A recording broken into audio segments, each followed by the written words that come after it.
Hello students, welcome back to my channel. ఈరోజు parts of speech అంటే ఏంటి అనేటువంటిది మనం తెలుగులో తెలుసుకుందాం.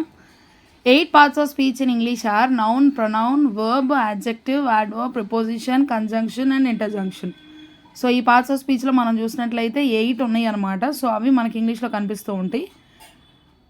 The part of speech A word belongs to indicates how it functions in a sentence. ఈ parts of speech అనేటువంటిది దేనికి సంబంధించింది, దీన్ని ఎలాగా మనం ఒక వాక్యంలో మనం ఎలాగ దాన్ని వినియోగిస్తున్నాం, దాని యొక్క పని ఏంటి అనేటువంటిది మనం తెలుసుకుంటాం. Both grammatically and in terms of meaning. Okay, so అది గ్రామర్ పరంగా అట్లాగే దాని యొక్క అర్థం ఏంటి అని. For example, the word why can be used as an adverb.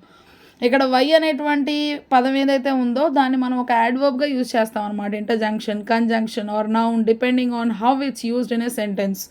Okay, so మనం చూసినట్లయితే కనుక ఎట్లాగా దాన్ని వాడాము అనేటువంటి different grammars may classify parts of speech differently, but most traditional grammars use 8 parts of speech listed above. Okay, so చాలా రకాలైనటువంటి గ్రామర్స్లో చాలా రకాలుగా వీటి గురించి చెప్పొచ్చు, కానీ మనం చూసినట్లయితే ఈ యొక్క ట్రెడిషనల్ గ్రామర్ ప్రకారం 8 పార్ట్స్ ఆఫ్ స్పీచ్ని ఎట్లాగైతే చెప్పారో పైన ఇచ్చినటువంటి 8ని వాడతాం అనమాట. ఈ linguistics parts of speech are more commonly referred to as word classes. Okay, so లింగ్విస్టిక్స్లో మనం చూసినట్లయితే ఈ పార్ట్స్ ఆఫ్ స్పీచ్ని మనం వర్డ్ క్లాసెస్ అని చెప్పి అంటాం అనమాట.